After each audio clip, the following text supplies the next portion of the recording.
This is Scott the Fix-It Guy. Our goal with our videos is to empower you to be able to do the repairs on your own and save a whole lot of money and also get that great feeling of having fixed it by yourself. Today we have a 6-burner Viking stove, and the left side, front and back, will not light. When you turn on the gas switch, you hear gas flowing, but there's no click at all. And the middle burners and the ones on the right are doing great. So they click and they light really well. But the ones on the left, there's no click. This is almost always due to a worn out spark module, and it's really easy to replace.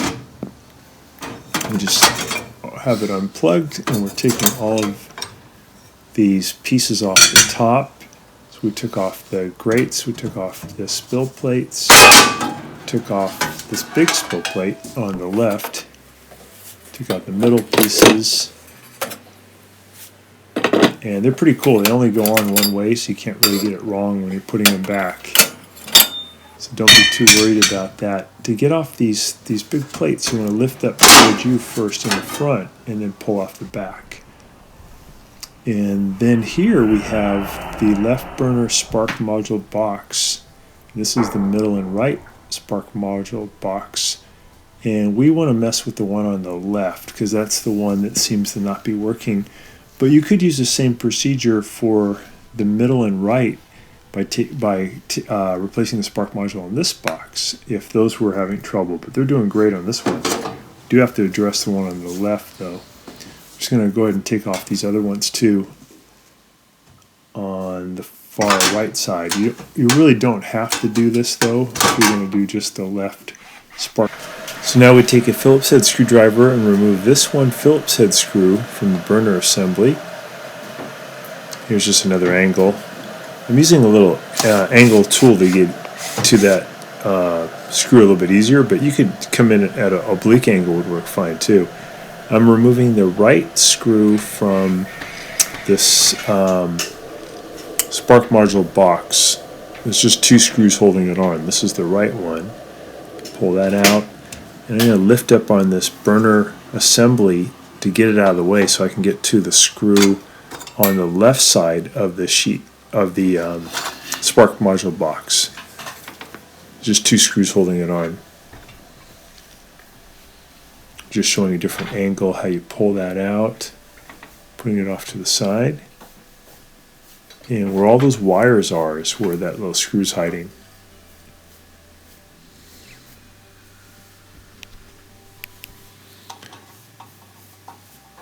So there's just another shot here of removing the screw on the right side, and then we'll do the one on the left side.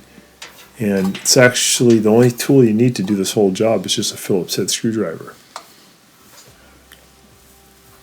So here's where that screw is kind of hiding underneath the wires. Zip that one out, and then we can pull the sheet metal box that's holding the spark module or protecting it. We can pull it out of the way. Do want to make sure that the stove is unplugged. There's very little chance you get shocked, but it's just safer to do so. And now you'll be able to pull the wires, spade connectors off of the spark module. This is just another angle of taking out that one screw on the left hand side.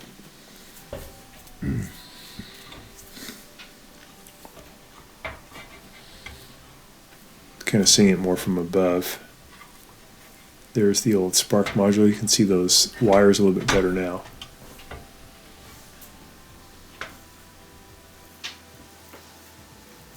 Here's the new spark module made by Robert Shaw. It costs about $60. We'll put a link in the description below so you can order it on Amazon. So I'm taking off the wires one by one off the old one and then putting them onto the new one. It's just a good way to do it to make sure you don't get the wires mixed up. So one comes off the old one and you can see where it goes on the new one. There are some wires also on the bottom of the spark module. We can't really see them with this camera angle. There's 2 green ones and 2 black ones. So we're going to remove those and put those on the new spark module also. You can see now where those terminals are.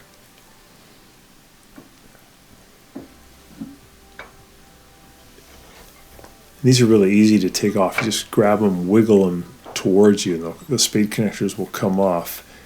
And take your time as you put them onto the new spark module to make sure they're fully seated. They're making good electrical connection.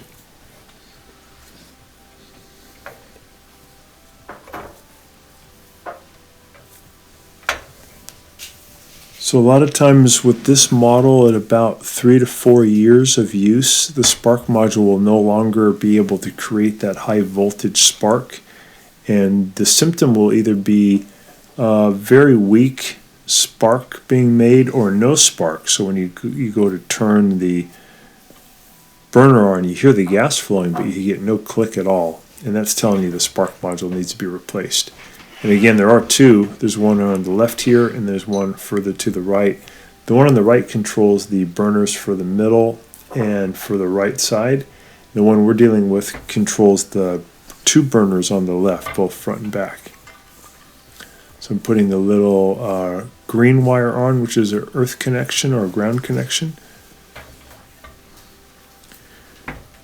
Get off the other one, and now I've got all the wires on, and I can take off two Phillips head screws that are holding the old spark module in position. One on the right, one on the left. And then I can remove it.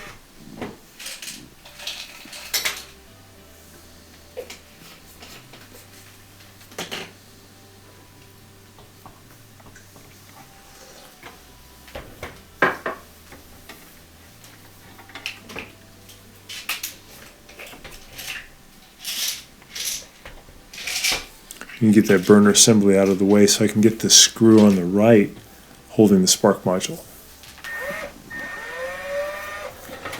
There we go. There's the old one. I'll just kind of put the new one now into the proper position. I'll line up the holes on the spark module and the holes on the frame that the sheet metal screws go into. And I'll go ahead and zip those two screws on. They're a little bit smaller than the ones that go on the sheet metal box. And get those tight, and then I'll go ahead and put the protective box back on. There's just another view of putting those wires onto the new spark module. Just using two cameras to give you a couple different views.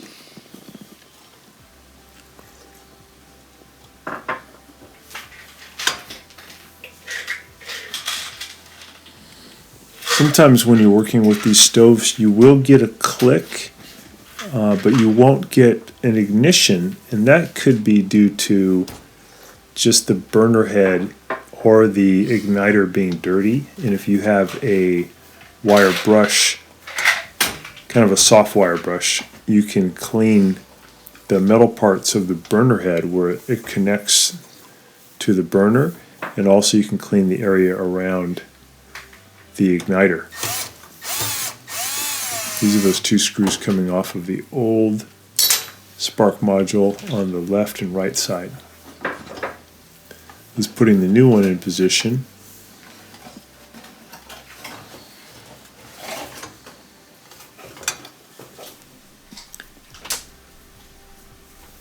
So I wanted to make sure that the one on the left, I put the screw through the two green ground wires and then tighten it up. And that's so that those ground wires are grounded to the frame. So I have to make sure that I get that screw to go through those two eyelets on those ground wires as I put the protective box back into position.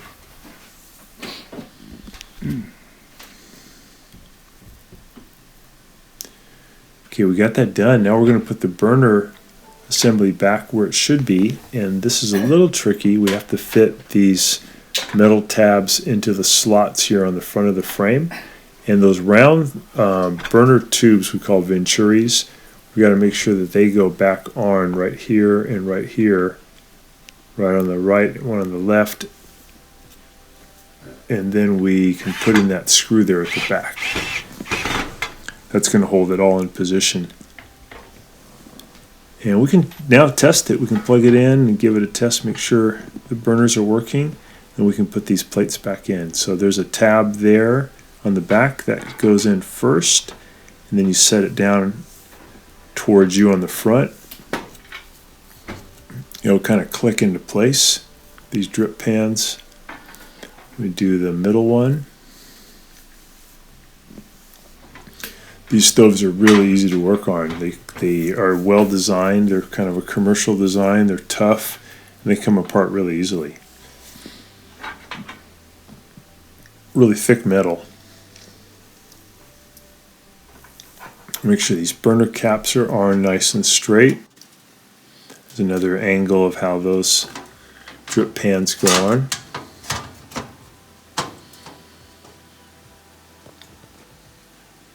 These little pins on the front of the drip pan, they go into these holes here near you, near the front of the stove, one on the left, one on the right, to lock it in. So we first put in the tab in the back, and then the two pins in the front settle down and lock in.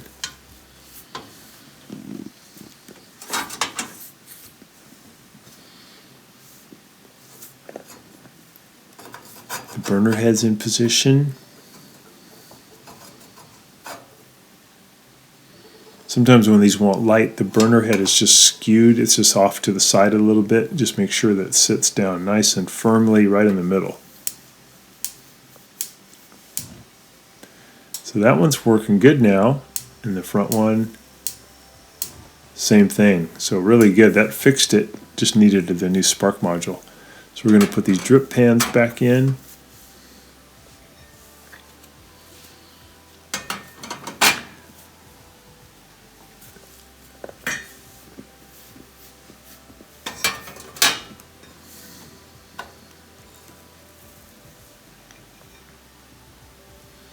When you clean these, make sure you don't spray water or get a lot of water near the igniter or near the burner head, because it can cause the igniter to constantly be clicking because it creates a ground problem.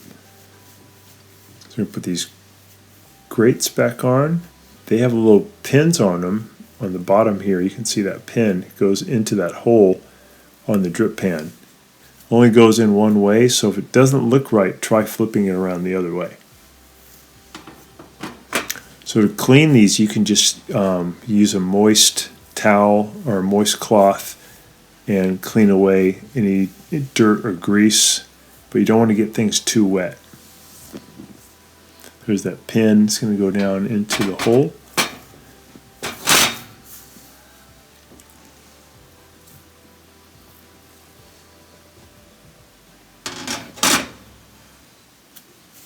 There we go.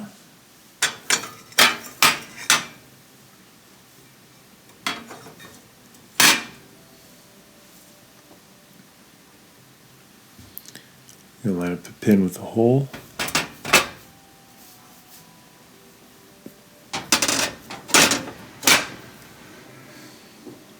We got it. Looks great. Give it a little test. That one lit up good. That one's lighting good. Nice flame. I'm trying to get a blue looking flame, not too much yellow. Little yellow tinges are okay, but not too much. That would indicate incomplete combustion.